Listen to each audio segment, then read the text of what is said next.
Welcome to the No Cover Charge podcast. My name is Tyler Larson, here with the powerful Jared James Nichols, the gentle. The gentle giant? You can call me gentle. I like that. I say that because we're going to have a very gentle. Oh, here we go. We are putting our electric guitars away and baking out our acoustic guitars because we are joined by probably the greatest acoustic guitar player of all time. You know Wayne's World, we're not worthy. Tommy Emmanuel, this Australian king. Do they have kings in Australia? How does that go? Well, they do if Tommy's from there. The king of the strings. Wizard King. He has played more shows, I think, than anyone I'll ever meet by himself a lot of the time, which is just an entirely different He's a titan, man. art of performance. He's an entire orchestra in a box and a really nice guy. I've had the pleasure to meet him a couple times. I'm sure you've met him before. Just can't wait to have him over. He's going to be here in about 25 minutes. I better get that acoustic out and brush up a little bit here. Uh-oh. Tommy Emmanuel.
Some fool might want to fight.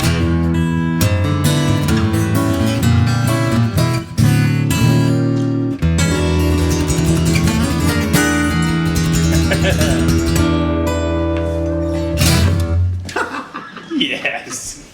That was amazing. People are going to say, did you guys improvise? And we'll say, no, we just made stuff up. Yeah, that was the most fun 1-4-5 I've ever played. I don't know about you boys.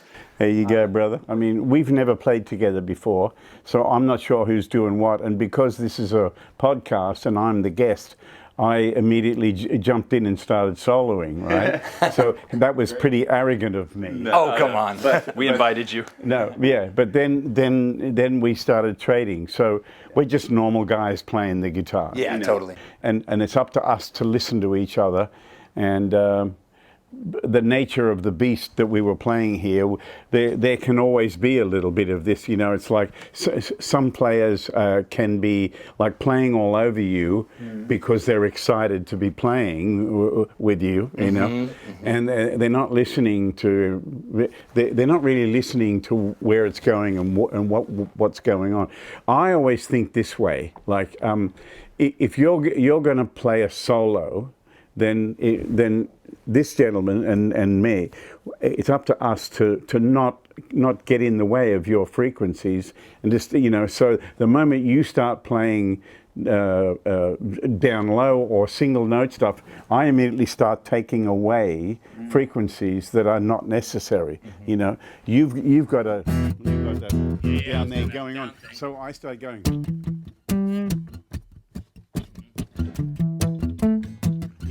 I'm creating something within this that doesn't get in the way of you soloing. And then when I solo, I don't dilly-dally. I'm like, here it comes, you know. Yeah. I've gone 1 to 5, you know. I'm in 5th gear now, and here we go, you know. Yes. And if I needed to make you go, oh, quiet, I'm going to build the solo, that would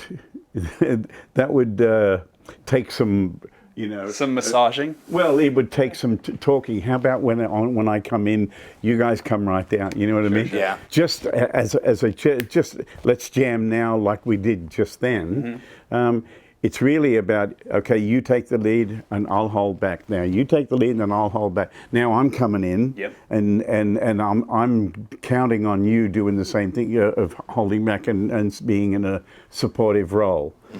When it's on stage and it's other place, it's really about, we got to listen carefully, because your frequency is this and your frequency is that and my frequency is this, and I try to find a way of not doing that with frequencies. Like the other day I was playing with a young lady who plays great like jazz fiddle and that kind of stuff, and we were playing these tunes, and most of the kind of gypsy jazz style guys will play, you know, they'll play like that. I was going, you know, because I didn't need to be going, because that's what she was going. You know what I mean? Yeah, yeah. So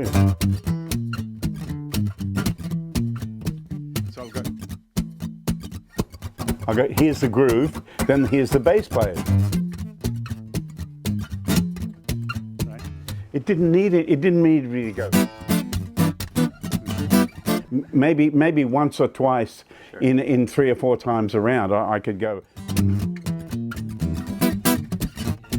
Something to be said for the simplicity being the best. And the ingredient. maturity of being able to do that and not have to show your hand all the time. Yeah, and try and fill every space. Young folks who haven't had a lot of time to learn all this stuff will tend to do that because they think they have to, and we've all done that, right? But when you get a little experience and you realize, especially with the guys that you really admire, and you watch them play and you go, he's not doing very much. I always feel that way. The realization when you're like, oh, Yeah. Because this guy's playing a solo and he wants to be heard, you know. Yes, yes. You know, and so yeah, the older I get, the more I play sometimes, and the less I play a lot. Sure. You know. What about in a solo sense? How do you think about The band are in my head, right? Okay. So, and I build into my show plenty of songs that I can improvise in. I can take a solo as long as I want.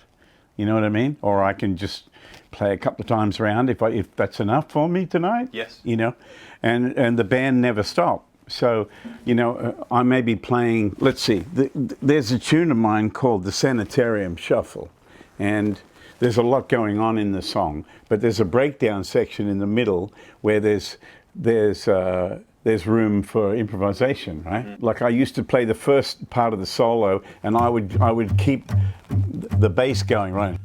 I go.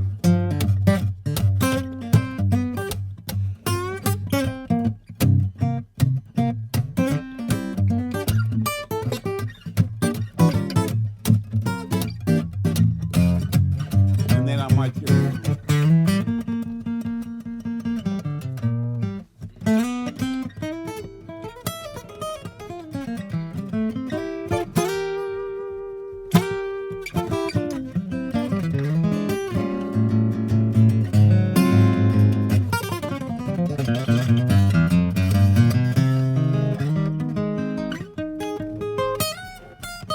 I did a key change.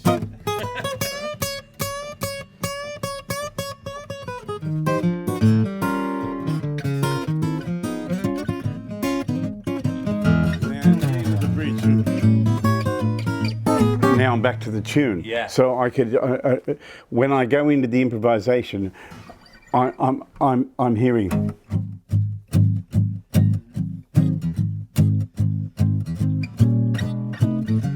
Right, I'm hearing that in my head, so I'm.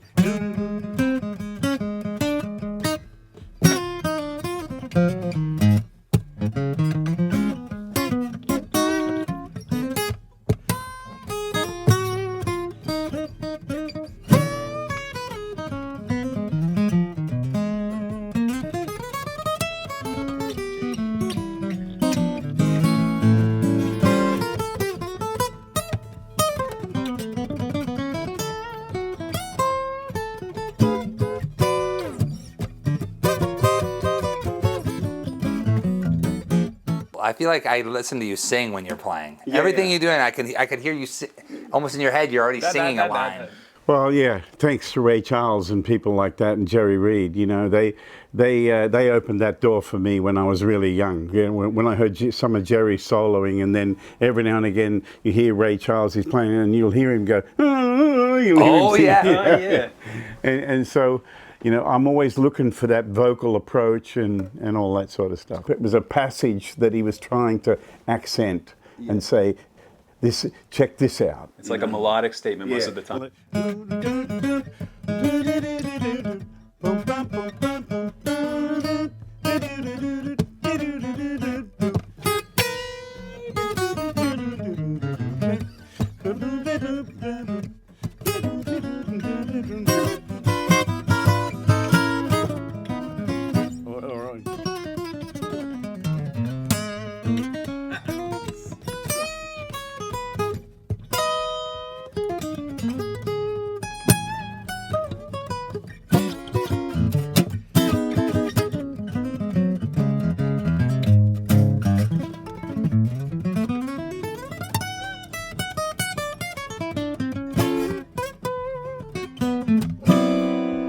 What size are your guitar strings? Because you bend them like they're... They're 16 to 90. My eyes just crossed. I was like, That's what? like when I tell people that the lamp in my house is from the Titanic. He's got a huge lamp. Yeah, This Titanic. one's from the old ship. They're 12 to 54. The way that you bend them and you were doing the Yeah. all that stuff. Yo, gorgeous. Yeah. You bend up 3 strings. That's like a total pedal steel. Yeah, and a wang bar. Wang thing. bar, yeah. Yeah. So cool. You almost get a volume swell out of that somehow. There's no volume pedal that you have built into that guitar, right? It's in here. How did you do that? It's in here. Yeah, man. I think he's like Inspector Gadget, but it's all built into him. You know what I mean? That's pretty good. Inspector Gadget, I love it. I want to show you a couple things here. Is this blackmail stuff? Yeah, this is some blackmail, All right. but What are you showing me? Oh, is it Somewhere Over the Rainbow? it is. Yeah. Well, that's how I played it that day. That was in my house out in Nolensville. Oh, beautiful. Fluke. There you go. This is the video that put you on my radar. This is how I discovered your music, and I think that could be true for a lot of guitar players. In fact, You think so? yeah, this is an iconic video in the internet world. It's just one I shot at home. Yeah, And- there's a funny few, how that few happens. different songs that you did, but from this session. But this in particular, these different harmonics and just the overall arrangement. Well, I stole a lot of good ideas from Chet Atkins and Lenny Bro Lenny for a start, right? So it was Chet Atkins who first made that beautiful sound, and we're like, how, you know, you never heard anybody do that. You've heard people go, you know, like that.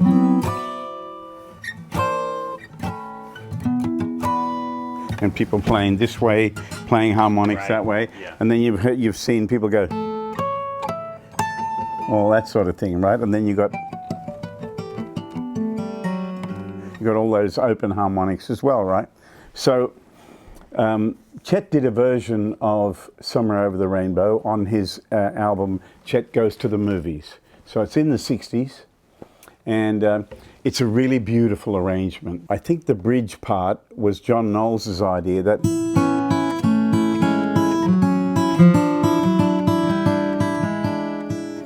it's just two different string frets you're changing, but it makes such a difference.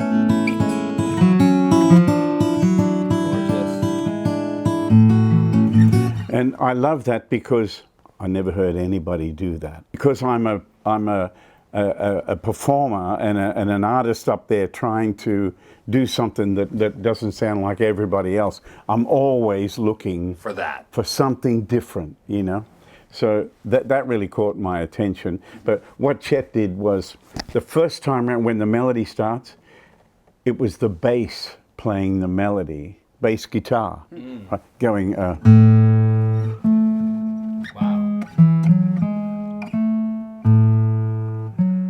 Right? He played this.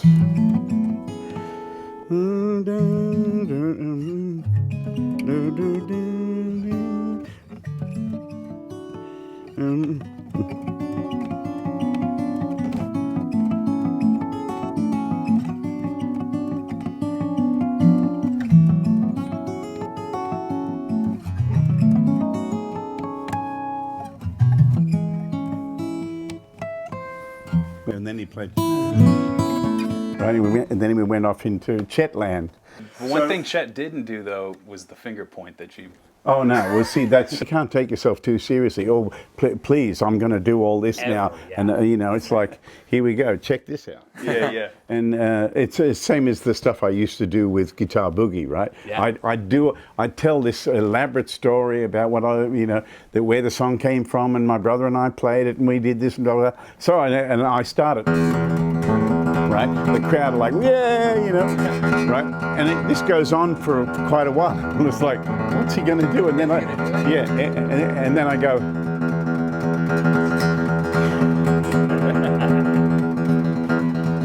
you know, and then this is all on stage, you know,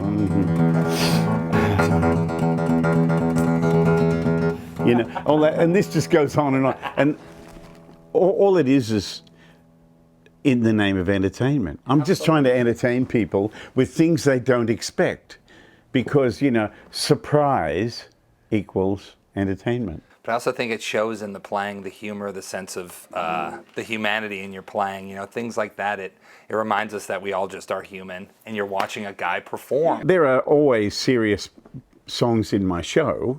When I want to perform a song that and I tell the story of it, like Lewis and Clark or something like that, I don't mess with it. I just play it because I wrote it this way, people know it this way. I don't need to say, look at the lipstick I can put on it and make it all pretty, you know? I don't do any of that. When I play Angelina, everybody knows that song and they want to hear me play it. Thank God, I'm really happy. But I don't mess with it. And Angelina's my daughter, and I don't want to be, you know, having her call me, say, Dad, you played too much improv in the, you know. You ruined it. Yeah. I'm not Angelina, Lena. All right, we got another... that was in Rome earlier this year. In April of this year. There he goes. Woo!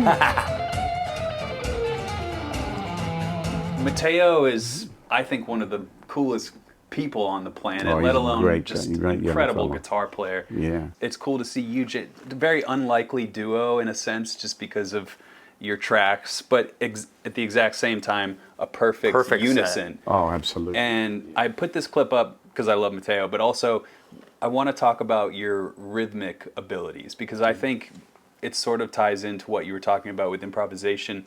Even if the notes are a little bit outside or what have you, if the rhythm is pumping, you can just skate around for a bit if you're slipping. Rhythm guitar was how I started playing the guitar. Rhythm guitar is my business.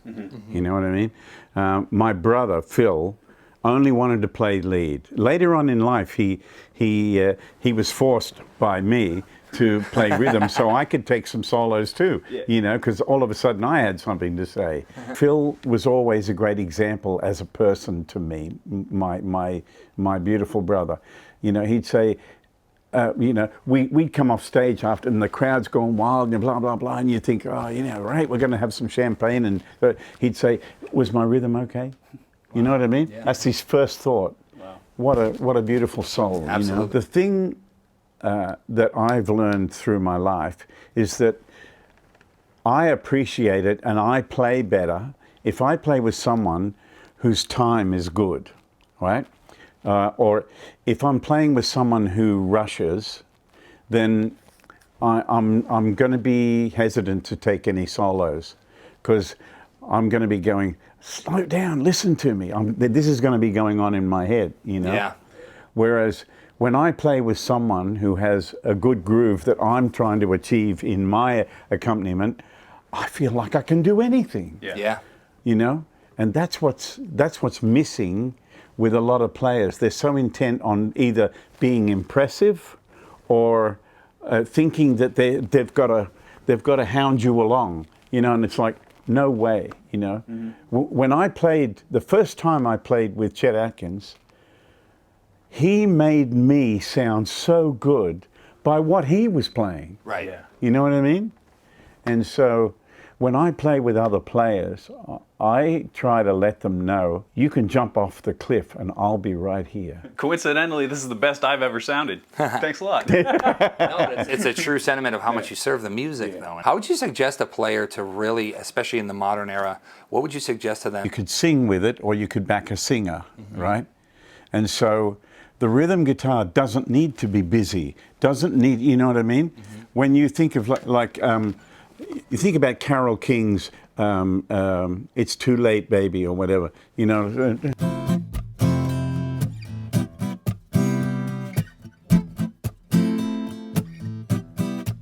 It doesn't need me to go.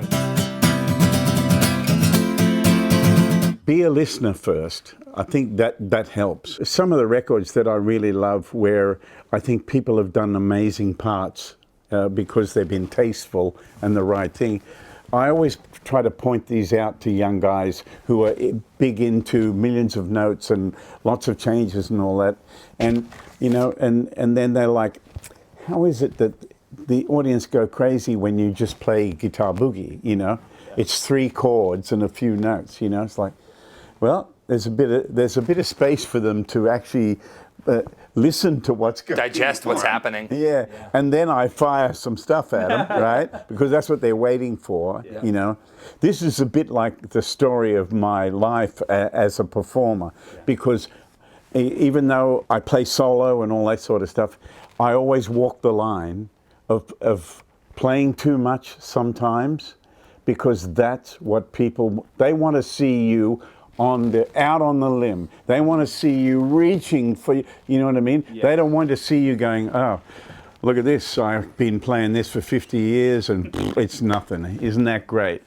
No, get off the stage and let me up. I enjoy playing at home and playing and practicing for myself and all that, but it's nothing compared to, you know, playing here with you guys, and it's nothing compared to playing for an audience. Stage, yeah. That's why I'm here. That's what I live for. You know, and sometimes of course, you know, people will say, "Holy smoke, you played a solo for 20 minutes," and you know, and I came, and when you got to the end, you came back to the melody, it was still the same time. How did you do that? You know, and stuff like that. You know, so people want to see both. I think people want to see you play your song with all your heart. People want to see you push yourself, and people want to hear you do something that they've never heard you do before, or you know, I'm always taking a lot of risks, and that's good for entertainment, and it's good for me, because sometimes I do things and I go, I got to remember that, you know, it just came out. Well, speaking of risk taking and strange, beautiful sounds, I'd like you to tell me what's going on here.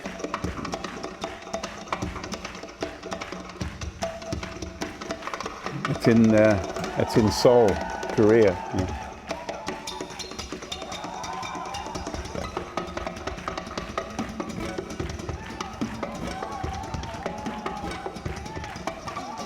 The audience are clapping. Hear them? Clap, clap, clap, clap. Were they helping you keep time there? Were they helping you or were they not? Their time is good there. Yeah. So this is a different guitar, but equally worn in. It's exactly the same pickup, mic system. Okay. You know, so basically, I'm a drummer who plays the guitar, and there I'm playing all the drummer's part on the guitar, right? Mm-hmm. So if you slow that down, that's pretty fast. So it's a.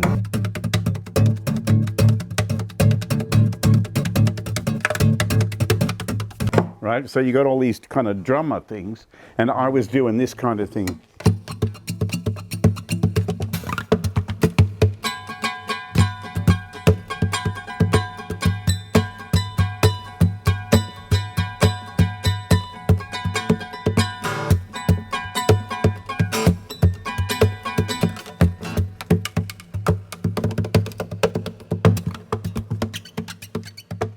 I'm just making stuff up. That is so cool, Where's the man. influence from that kind of thing come from? Oh, people like Steve Gadd. You know, I listened to Steve Gadd a lot when I was young, and hearing him play the Mozambique, which is, you know, that.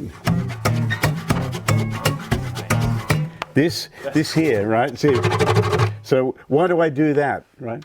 Because I can do this.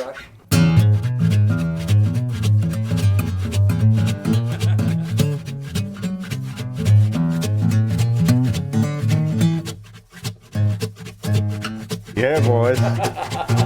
You know, that's so cool. In the middle of 9 Pound Hammer, I do a breakdown and say, "Take it, boys," and then I get. So why do I do that? Because no one else does. Yeah. You know, and I'm a bass player and I'm a drummer. You know, so I put the two together.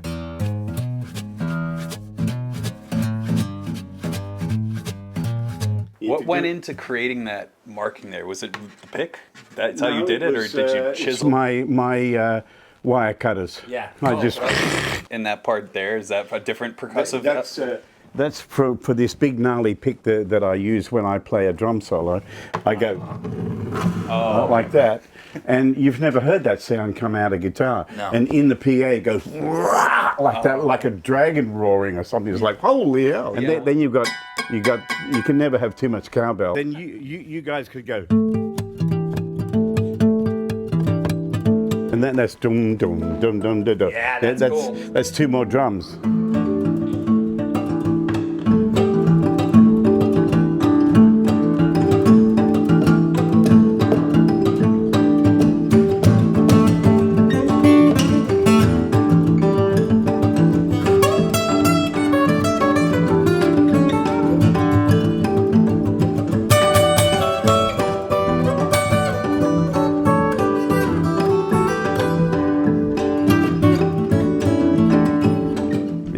Cool, Dan.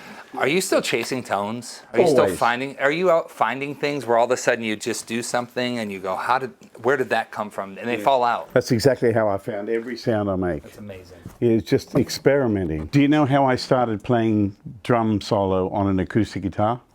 Here's the true story. My brother Phil and I were playing at a jazz club, which is a good joke in itself. There wasn't any jazz, but the place was packed with people 4 nights in a row. Amazing. You know? And so we're playing Santana's Europa, really loud, like as loud as AC/DC, and these people are digging it. And Phil is got his Strat there, and he's got a Roland Space Echo, and he's got pedals, and he's like, woo, you know, really going at it. And I'm using my old Takamine. With the pickup in it. This is like 1981 or 82 or something like that, and I'm going. You know,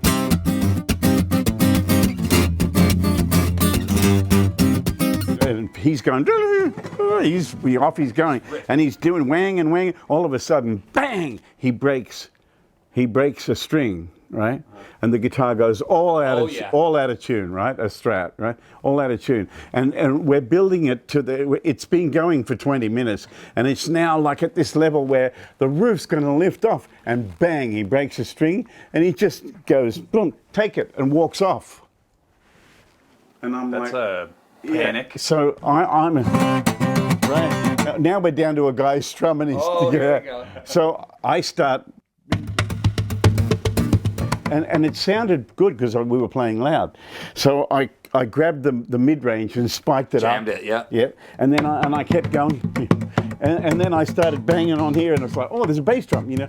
And I invented it right then and there. In the moment. In the fire moment. and heat of Yeah. the moment. Did he fix the string? Did he put it back on He and put then it come on back in? and came back and kept finished the song. Yeah, we planned this whole thing. You got to remember, I didn't start in folk clubs and acoustic venues. Sure. I played in pubs and clubs where bands played, right? And I played loud, and I gave it hell, right? Mm-hmm. So this was my training ground a long time ago. And really, in Australia, you had to hit people with everything you got. You got to play loud, fast, hard, boom, and play things they know and take them with you. If you bore them, they're going to throw something at you. Yeah, you know? they'll let you know. Yeah. If you can hang in an Australian pub, you can hang anywhere. Yeah, absolutely. And that was Especially my into the training night, ground. yeah. And, you know, the nights, and here's a real kind of look inside my soul. There were literally hundreds of nights where I was almost in tears with frustration because I knew I was a concert player and I knew where I belonged. I just didn't know how I was going to get there. And how many more times can I go and play in these shitty places? You know what I mean? Yeah. And how'd you overcome that? I booked a hall and took a chance on it, and enough people came for me to do it again. And then I got booked in a place where people started really coming to listen, you know, because my dream was to be a concert player in good venues where there was great sound and good lights, and people could come and see it and experience it. That was, I knew that's where I belonged, which leads me to tell you that when young people asking me about how did you get blah, blah, blah, how did you do that and all that stuff, it's like I say to them, well, what's your vision for where do you belong? Mm-hmm. Do you know where you want to be? Mm-hmm. You know what I mean? I'm not saying you're going to get there next year, but where do you see yourself? Because that's important. When I was young, like 16, 17, 18, I was touring with a country music show, making really crap money, playing to really shitty audiences, all that sort of stuff, right? In my head, I'm going to end up in a band in Sydney. I'm going to be a studio player, and that was my vision of where I belonged. Right. I got there eventually, you know? And then when I was there and I fell in love with songwriting and I wrote a few songs and got a few things on the radio, and I was so encouraged. And then, you know, people like Larry Carlton would release an album and there'd be one really great commercial song, and I said, see, there is hope yet, instrumental, you know. And I remember in the late 80s when Joe Satriani came out with Always With Me, Always With You. You know, I heard that on the major rock station in Sydney. And I said, thank you, Joe. Thank you, God. That's really brilliant advice. You may have a vision for yourself at one point in your life, and you start chasing that vision and manifesting it as best you can, but you find that it leads you to a new vision after that search has begun. Exactly. And so you can't really even, the point is to go. Yeah, and the other thing is that you don't know at the time that you need this other experience, so this vision up here will be much better. You'll be better by the time you get there because you've been a songwriter, you've played on hit records, you know what a good song is, you blah, blah, blah, all that, and you slowly build that until there you are. Also seems like you have an unbreakable spirit. Oh, well, thank you. That's important. I'm more passionate about what I'm doing now than I ever have been. That's so beautiful, man. Because I'm living my dream, and I built it by hand. You know what I mean? I built it brick by brick, and I love it.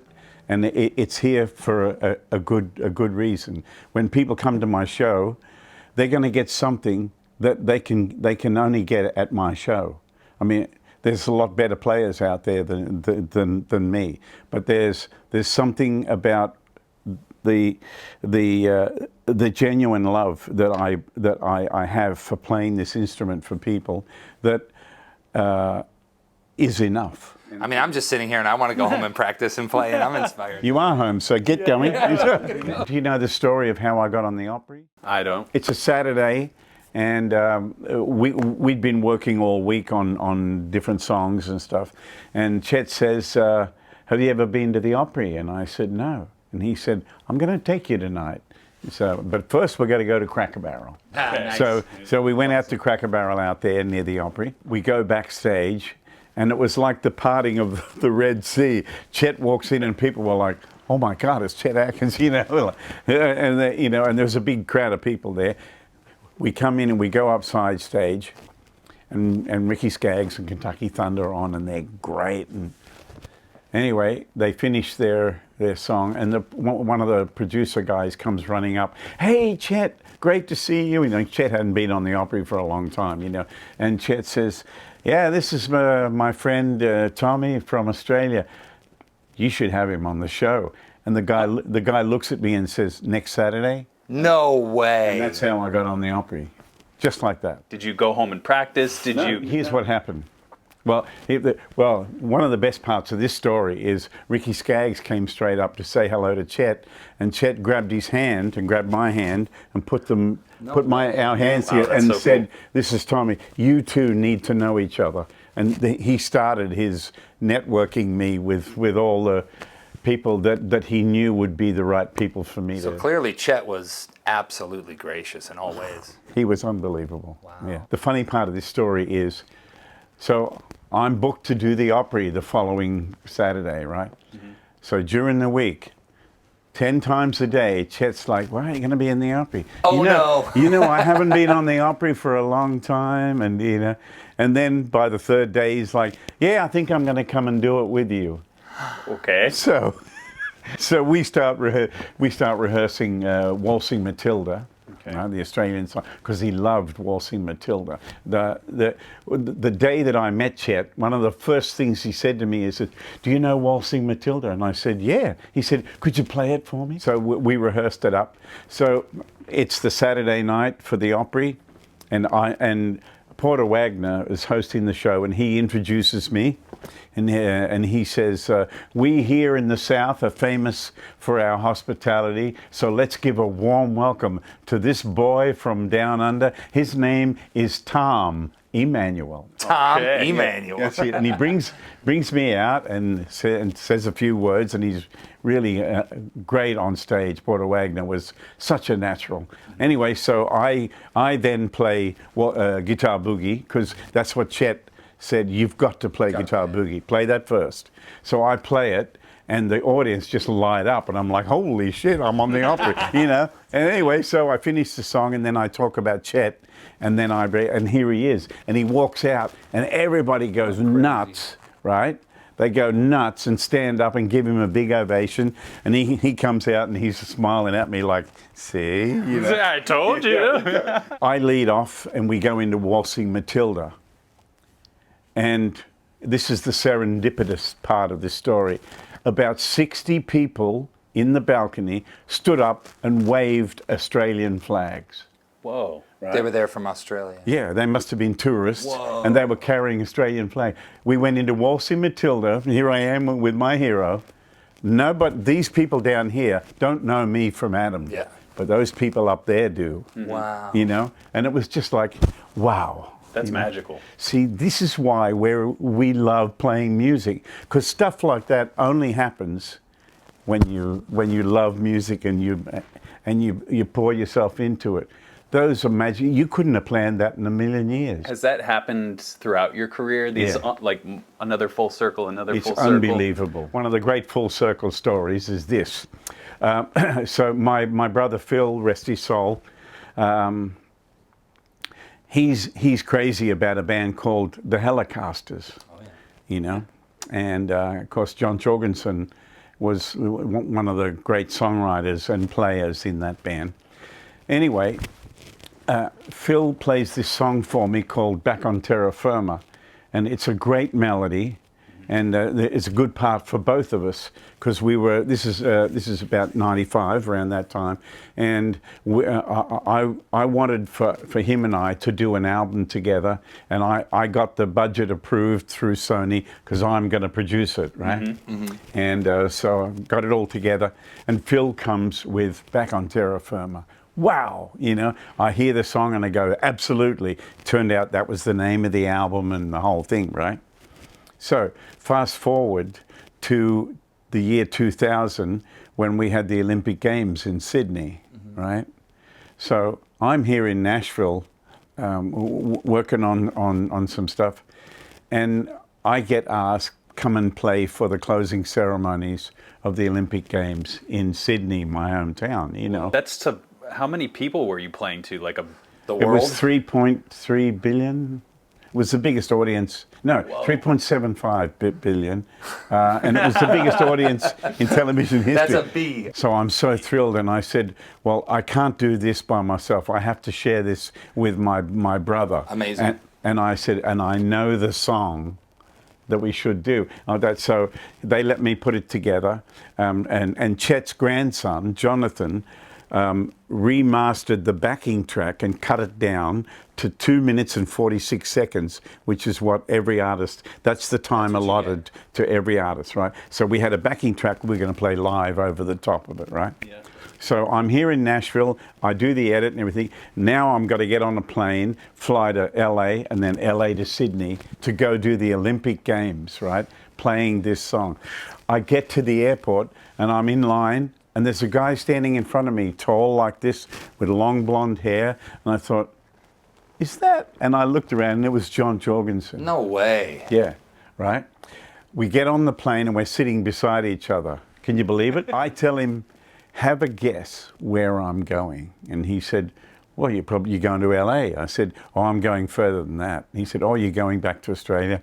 I said, yeah, I'm going to play at the Olympic Games closing ceremony. Oh, wow, yeah. I said, and Phil's going to play with me. Oh, great. Yeah. And we're playing Back on Terra Firma, and he's just like, he cried. And I started in Malaysia, Thailand, Singapore, Hong Kong, Bangkok, Taipei, 10 shows in China, and then 6 shows in Japan. And then I came home, and I'm supposed to be on a break, but I've got an album coming called Living in the Light.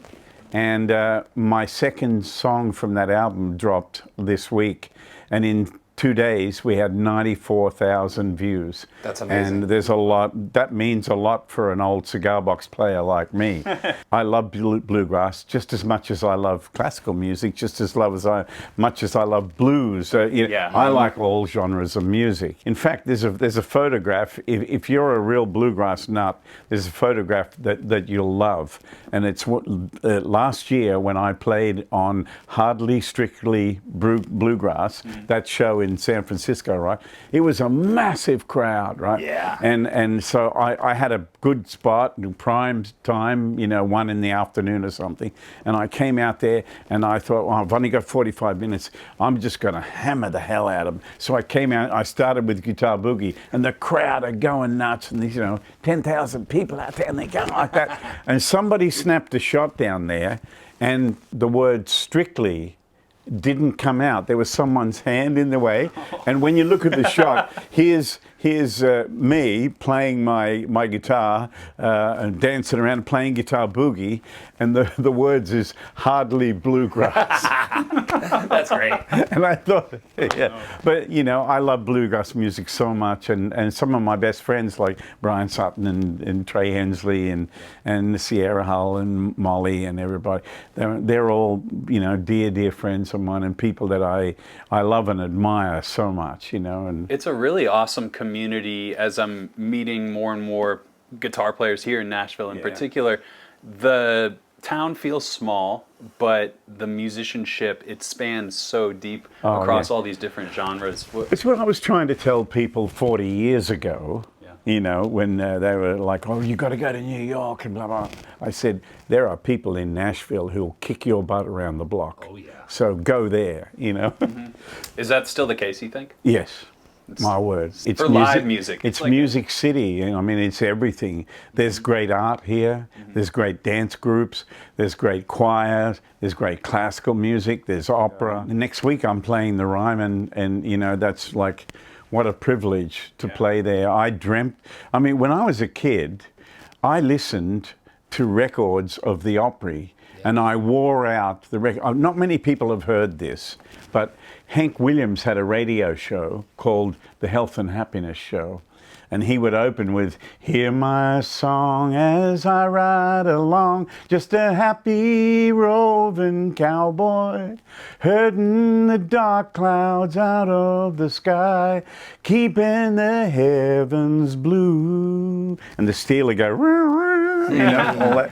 And that, I wore those records out. That was my childhood. It's amazing. Was coming from here, you know.